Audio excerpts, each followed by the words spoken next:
Pues bienvenidos de nuevo al canal. Hoy vamos a hablar del fútbol en la Alemania Oriental. Esto es la pizarra de la Bundes.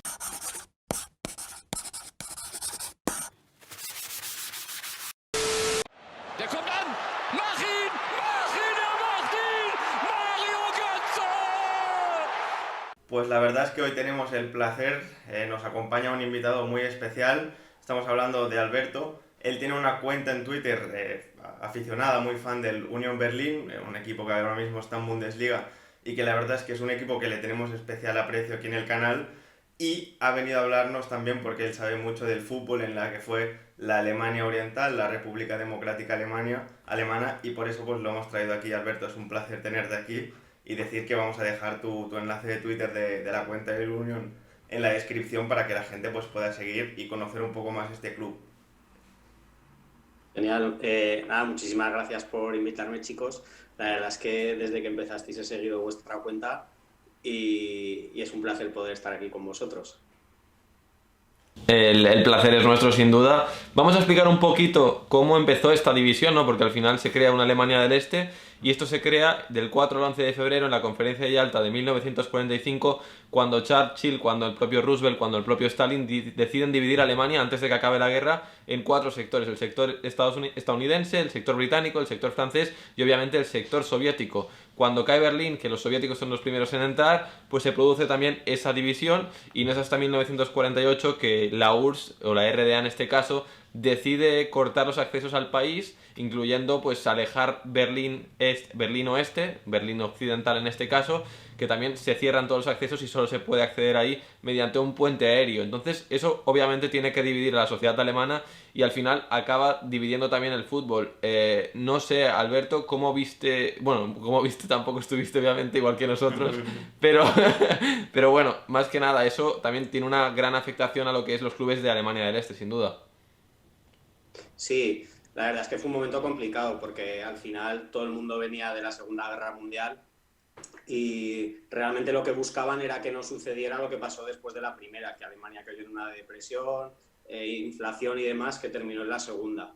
Entonces, por ello decidieron lo de dividir el país, pero bueno, al final de las cuatro zonas, tres eran de países occidentales y una, pues la Unión Soviética. Entonces, esto lo que provocó es que hubiera muchas desconfianzas entre ellos y demás. Un ejemplo muy claro es el primer torneo que se intentó hacer con todas las zonas, que a la fase final la parte soviética no quiso llevar a su campeón y acabaron jugando los otros equipos. Entonces eso es solo el principio de lo que fue pasando después, se fueron distanciando más y más. En 1948 se crea, por decirlo así, la Deutscher Sportausschuss Oberliga, que sería la primera división o la máxima división de la República Democrática Alemana en cuanto a fútbol. Entonces, Alberto, yo quería que nos hablaras un poco de esta competición, cómo es y en comparación con lo que ahora conocemos de Bundesliga, cómo dirías que estaba el nivel. Bueno, pues la verdad es que es complicado porque no había demasiada información hacia el exterior y además todos los jugadores provenían de la zona. Entonces, realmente no era sencillo hacer fichajes ni que viniera gente de otros sitios, bueno, por no decir imposible, así que tenían que competir con lo que tenían. Lo que sí que era diferente es que los jugadores eran un poco, por decirlo así, funcionarios, sino que dependían del Estado. Entonces, todo aquel que era interesante para un equipo lo acababan atrayendo y jugaba. Pero bueno, sinceramente yo creo que tenían más nivel del que demostraron tanto en competiciones europeas como a nivel de selecciones. Y luego iremos viendo un poquito, pero bueno, a la selección se le conocía un poco como el campeón de los amistosos. Entonces creo que tenían un poco un problema en las competiciones en sí, más mental, que lo que era el nivel deportivo, que la verdad es que era bastante bueno y cuando tenían que demostrarlo en algunas ocasiones sí que llegaron a competir muy bien. Pues sí, sin ninguna duda. Y vamos ahora con los equipos más importantes de esta RDA, sin duda. Al final te tengo que preguntar por los vecinos de la Unión. No estamos hablando del Hertha, sino por el Dinamo. Al final es el campeón que ha tenido más títulos, con 10 títulos. Luego también está el Dinamo Dresden, que ha tenido 8. Luego el Vorwärts Berlin, también otro equipo de la ciudad de Berlín, con 6 títulos. Magdeburgo con 3, Carl Zeiss Jena con 3. Entonces, al final el último fue el Hansa Rostock, que solo tiene un título. Pero al final, no sé, al final el gran dominador yo creo que obviamente tiene que ser el Dinamo Berlín, no sé cómo lo ves. Bueno, al final el tema es que cada equipo iba generalmente asociado o a una empresa o a una institución. Entonces el Dinamo era el que iba asociado a la policía. Inicialmente era el Dresden, Dinamo Dresden, que por eso en los 70 fue uno de los equipos más potentes, incluso algo antes. Pero el sueño de Milke, que era un poco el director de la Stasi, era tener un equipo en la capital que fuera el que triunfara todos los años, no solo a nivel nacional, sino en Europa. En la competición de la RDA lo consiguió de sobras, ya que ganaron 10 títulos consecutivos. Y bueno, se habla mucho de que había corrupción, de que compraban a los árbitros. Y lo que sí que era cierto es que cuando había un jugador bueno en el país, acababa jugando para ellos. Este dominio no se trasladó a nivel continental, porque sí que jugaron muchos años seguidos en la Copa de Europa, pero lo más lejos que llegaron fue a cuartos de final. Entonces se quedaron ahí un poco entre medias, porque sí que logró el objetivo de ser el equipo referencia de la RDA, pero nunca llegaron a triunfar en Europa. Y luego, bueno, del resto de equipos, el Dinamo Dresden sufrió mucho cuando se creó este proyecto del FC Dinamo en Berlín, porque hasta ese momento ellos eran un poco los dominadores y todos los jugadores buenos que tenían se los llevaron. Entonces se quedaron, por decirlo así, con los de segundo nivel. Luego ya se vio cuando la Stasi perdió un poco el poder, que en los últimos años el Dinamo Dresden volvió a ganar 2 títulos seguidos, justo en la época de la caída del muro. Pero bueno, la verdad es que es una historia muy interesante porque mezcla no solo la parte deportiva, sino todo lo que había detrás para que estos equipos llegaran arriba. Y yendo un poquito más al tema selecciones, al final es la campeona de los amistosos, como tú bien has dicho, pero en los mundiales hay que irse al Mundial del 74, en Hamburgo, Jürgen Spasswasser marcando el 0-1 contra la RFA. Ese sin duda yo creo que es el punto álgido de esta selección, no sé cómo lo ves.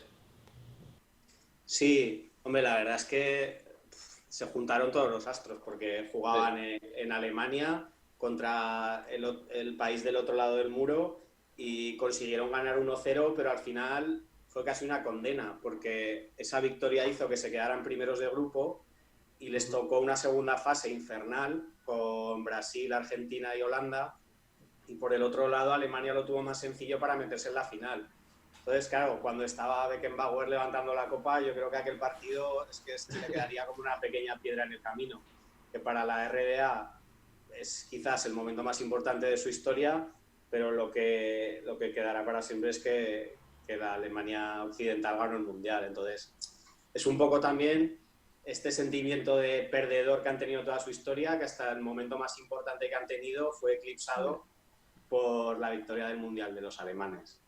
Tenemos un vídeo hablando de este Mundial del 74 que ganaría Alemania Federal y decíamos eso, ¿no? Que en fase de grupos Alemania Democrática ganó y quedó primera, pero después le tocó en la segunda fase de grupos, le tocó el grupo de la muerte, con, como decías, con Países Bajos, con Argentina y Brasil y quedó eliminada.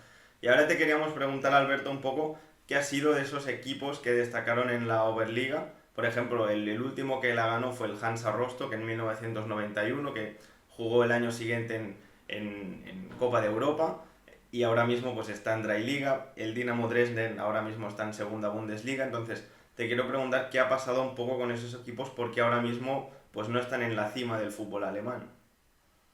Sí, pues a ver, el tema es que no fue una fusión de dos competiciones, sino que la reunificación fue una integración de una liga en la otra. Entonces lo hicieron a través de un año puente, donde los 2 primeros de la competición iban a Bundesliga, del tercero al sexto iban a Segunda Bundesliga, 2 más a través de un playoff también, y el resto ya iban, pues por decirlo así, al fútbol amateur.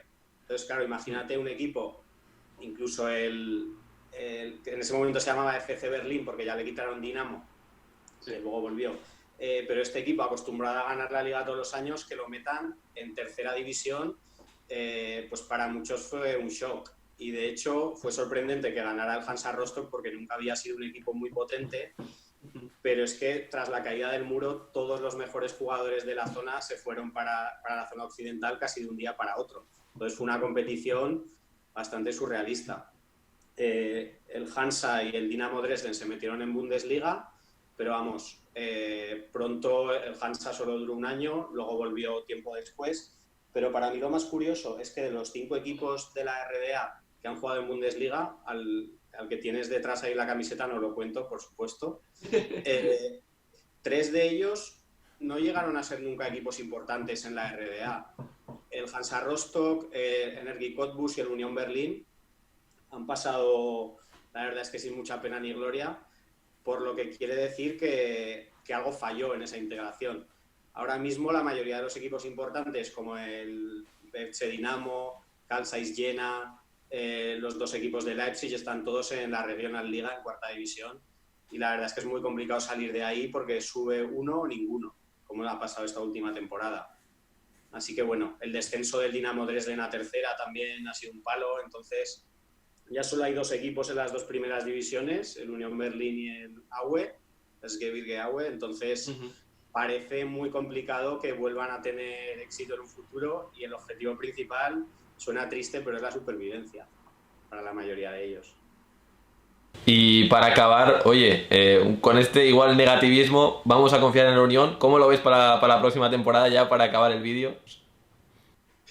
Pues mira, el Unión, yo siempre decía que la segunda temporada es la más complicada, porque la primera llegas con la ilusión, todos los aficionados con muchas ganas de ver al Bayern, al Dortmund y demás, pero lo cierto es que me están sorprendiendo muchísimo los fichajes que están haciendo, y todos ellos a coste cero, y la verdad es que creo que sí que se puede conseguir el objetivo, y igual me crezco un poco, pero de manera holgada. Entonces, quedarse entre el 10, el 12 o algo así, creo que es bastante factible con la plantilla que ha hecho, y nada, esperamos sobre todo que vuelva a la afición lo antes posible. Ya empezó un poquito ayer, y la verdad es que para un club como el Unión eso es lo más importante, poder disfrutar partido a partido con su gente, y si pueden salvarse, pues mejor que mejor.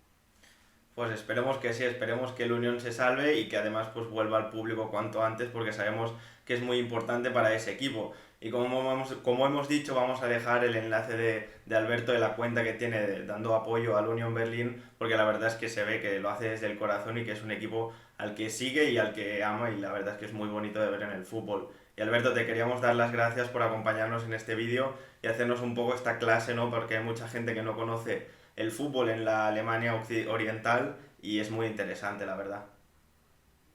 Nada, vosotros un placer, y nada, os seguiré, porque la verdad es que para aprender de la Bundesliga ahora mismo para mí sois una de las referencias. Pues muchísimas gracias, Alberto, un placer, y ya verás que, bueno, seguramente te vamos a volver a llamar para hablar algo de Alemania del Este, porque ha sido un placer. Y nada, Oriol, también nos pueden seguir en redes sociales, ¿no? Así es, tanto en Twitter como en Instagram nos llamamos @pizarrabundes, ahí estamos un poco más ahora mismo con la actualidad, el tema fichajes, camisetas, el mercado, la vuelta de la liga, así que estaremos muy atentos, y lo más importante de todo, Héctor, ¿qué es? Nos vemos en el próximo vídeo.